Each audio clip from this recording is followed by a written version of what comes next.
Hey everybody, so good to be with you again.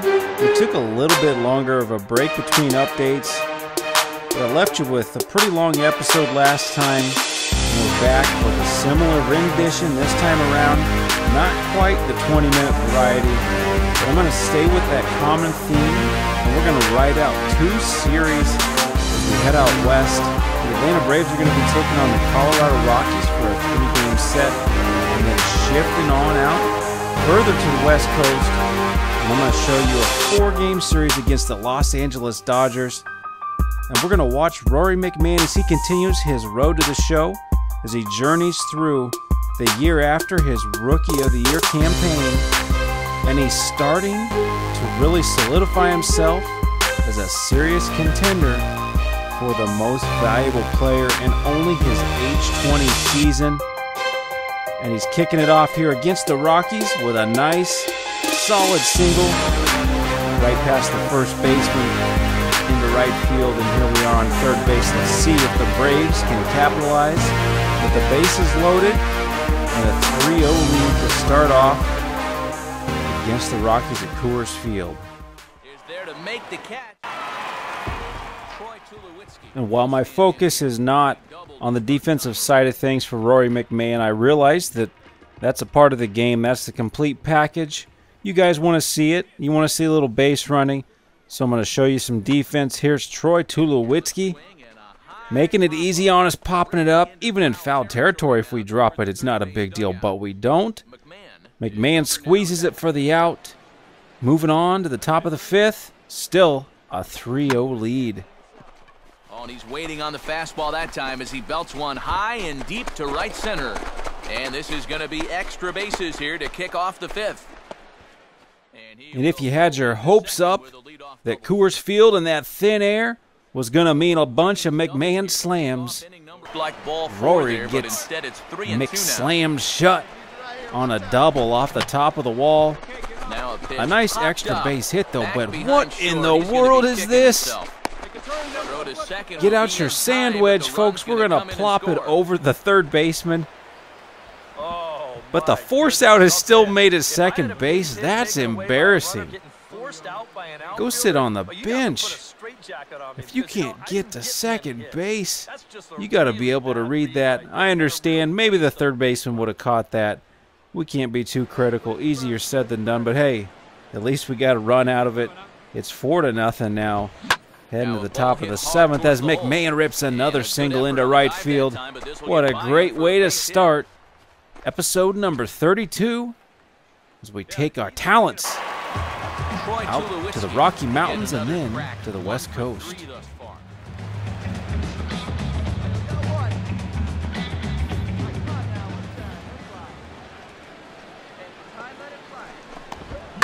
And this is swung on and bounced on the ground to third. And if we were playing in Japan, that would be a sign of weakness, going to the backhand. McMahon, on the other hand, doesn't care. He picks it up, throws him out. The Braves hang on for a 6-1 victory as McMahon goes 3 for 5. Still leading the National League in batting average as we shift gears. We move on from game number 1, advancing to the second game of the series. And actually, I believe this might be the third game because the first game of the series, McMahon set out because he's tired. Because when you're a big, beefy Irishman, 6'5", 200 and some pounds, you need a break once in a while. There comes that glitch again. The game freezing mid-pitch. It's a good thing there wasn't 2 strikes before that one came. Now we got to fight our way back with a 1-2 count, down by 1.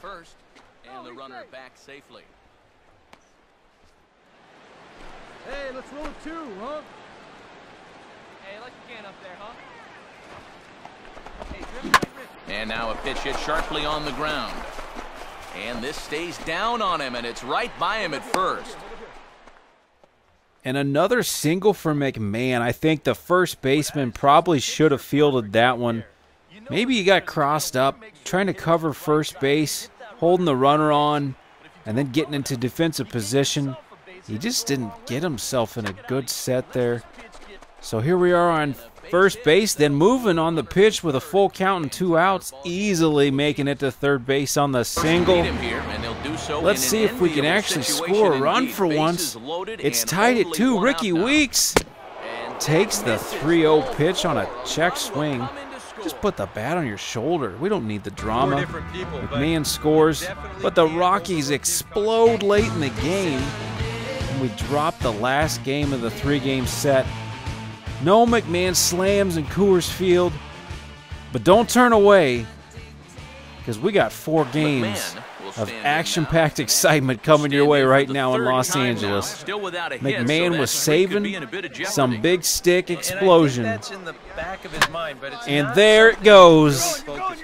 Number 1 in the episode. Number 14 on the year from number 45, Rory McMahon.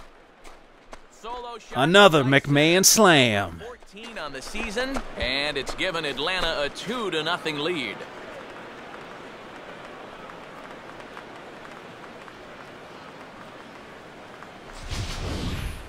Oof, that's a mistaken location right here, and it could wind up really coming back to haunt him. This is a solo home run, and it makes this a 2-run lead now. And with the way there wasn't anything short and sweet about that McMahon slam. But a 3-0 game doesn't lend itself to a lot of highlights. The Braves pull out the victory to start off their set with the Dodgers. So now we're going to move on to game number 2 as McMahon enters with an impressive 10-game hitting streak. What do you think is contributing to his recent success, and what do you think about his chances of extending that streak in this one? Well, Matt, to me it really comes down to his approach. Zach Greinke will step in now. And now that we've got a hitting streak at our focus, I'm going to shift gears and we're going to play a little defense. Let's build the drama a bit. But it's Zach Greinke. How hard can it be? There's a routine grounder, and we coughed it up. And naturally, the next man up hits a 2 RBI double. That's frustrating. So the Dodgers are up 4-1, largely in part from McMahon's error at third base. The next time up, he scoops that baby up, no problem. Fires over to first. He's frustrated. He's got to make up for some of that at the plate. Let's see if we can't get a run or 2 back, down by 2 in the 5th. And I think that's in the back of his mind, but it's not something he's really focused on. He just wants to get up there and put a good swing on the ball. 2 down now. Come on, guys. Go, ball, go. Oh, and he took a big swing at that one as this is driven out to deep left center field. And this isn't Minute Maid Park. This isn't Great American Ballpark. This is Dodger Stadium. As that'll pull him even at What are you doing going the opposite way, hitting McMahon slams? Rory McMahon doesn't care where he's playing. He takes the pitch on the outside corner, drives it deep over the wall.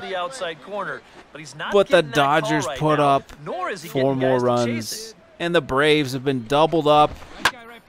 So here we sit, top of the 9th. Let's just pad some stats. McMahon coming up in the 9th. Rips a single through. Says, give me an RBI. You guys don't want to get on base when it matters.